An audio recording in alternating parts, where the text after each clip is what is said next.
बिस्मिल्लाहिर्रहमानिर्रहीम। अस्सलाम वालेकुम।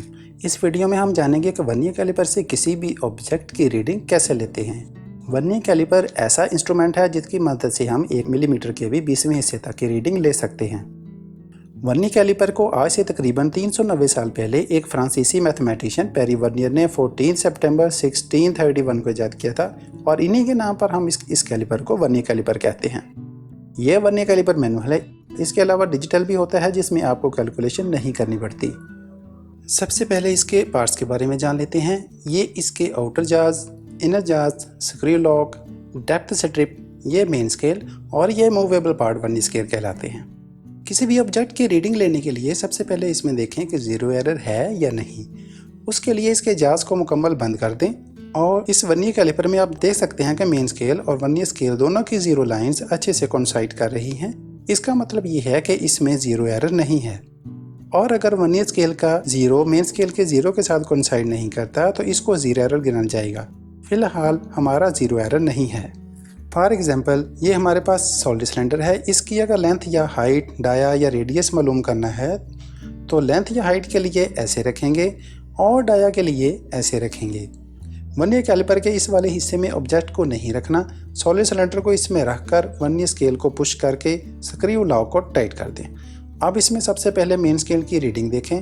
वर्नियर स्केल के ज़ीरो वाली लाइन से जो लाइन पीछे हो या बिल्कुल 100% कोइंसाइड कर रही हो वही मेन स्केल की रीडिंग होगी। अब वर्नियर कैलिपर से रीडिंग का फार्मूला क्या है? Main scale reading plus vernier scale reading multiply least count. Main scale की रीडिंग आ गई 9, ज़ीरो से पीछे वाली ये लाइन 9। और वर्नियर स्केल की रीडिंग के लिए देखें कि ज़ीरो के बाद वर्नियर स्केल की 20 लाइंस में से कौन सी लाइन मेन स्केल की लाइन के साथ बेस्ट कोइंसाइड कर रही है। मेरे देखने के लिहाज से नंबर 5 वाली 10वीं लाइन सबसे बेस्ट कोइंसाइड कर रही है। इसमें आपने नंबरिंग नहीं, लाइनें देखनी हैं। मेन स्केल की रीडिंग आई थी 9, अब वर्नियर स्केल की रीडिंग आई है 10। अब इस वर्नियर स्केल की रीडिंग को लीस्ट काउंट से मल्टीप्लाई करके मेन स्केल की रीडिंग में ऐड कर दें। इसी तरह 10 मल्टीप्लाई 0.05 प्लस 9।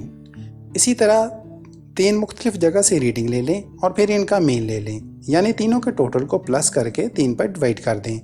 आपके पास बिल्कुल एक्यूरेट रीडिंग आएगी। अगर तीनों रीडिंग आपके पास सेम आ रही हैं तो भी कोई मसला नहीं है, इन तीनों का भी मीन ले लें। लीस्ट काउंट वर्नियर स्केल के आखिर में लिखा हुआ है। ये हर वर्नियर कैलिपर का सेम नहीं होता। ये मैन्युफैक्चरर पे डिपेंड करता है वो कितनी मेजरमेंट वाला बनाता है। अब बात करते हैं लीस्ट काउंट की। लीस्ट काउंट क्या होता है, इसको कैसे निकालते हैं, कैसे फाइंड करते हैं? लीस्ट काउंट का मतलब है कि कोई भी मेजरिंग डिवाइस जो कम से कम रीडिंग ले सकती है वो इसका लीस्ट काउंट है। अब इसका फार्मूला क्या है? Smallest division on main scale, total number of division on vernier scale. Smaller division on main scale हमारे पास 1 मिलीमीटर है और total number of division on vernier scale हमारे पास 20 हैं, तो ये आ जाएगा 1/20, 0.05 मिलीमीटर। और अगर सेंटीमीटर में लिखना है तो 10 से मल्टीप्लाई कर दें क्योंकि 1 सेंटीमीटर में 10 मिलीमीटर होते हैं। ये था डायामीटर, इसको 2 पे डिवाइड कर दें तो रेडियस आ जाएगा। इसी तरह लेंथ या हाइट की रीडिंग लेने का तरीकाकार भी सेम है। और इस सिलेंडर का वॉल्यूम निकालने के लिए आपके पास लेंथ भी है, डाया या रेडियस भी है। इनको फार्मूला में पुट करें। लीजिए वॉल्यूम आपके सामने। Volume V = πr²h। इसी तरह ये हमारे पास एक स्फीयर है, इसका भी डाया, रेडियस और वॉल्यूम वगैरह फाइंड कर सकते हैं। या फिर जैसे कि ये एक बॉल पॉइंट कैप है, इसका इंटरनल डायमीटर या डेप्थ भी फाइंड कर सकते हैं। इंटरनल डायमीटर के लिए वर्नियर कैलिपर के ऊपर वाले जाज यूज़ करेंगे और डेप्थ के लिए ये वाली स्ट्रिप यूज़ करेंगे। इनकी रीडिंग का तरीकाकार भी वही है। और कोई भी रीडिंग नोट करने के लिए आपने इस टाइप की वुडन स्टिक का इस्तेमाल करना है। बॉल पेन, पॉइंटर या मार्कर पेन वगैरह अपरेटस को टच नहीं करने। इनकी इंक के निशान बहुत बुरे महसूस होते हैं, साफ़ भी नहीं होते और अपरेटस भी देखने में अच्छा नहीं लगता। जब आपका काम ख़त्म हो जाए तो इसको एहतियात के साथ बंद कर दें। शुक्रिया।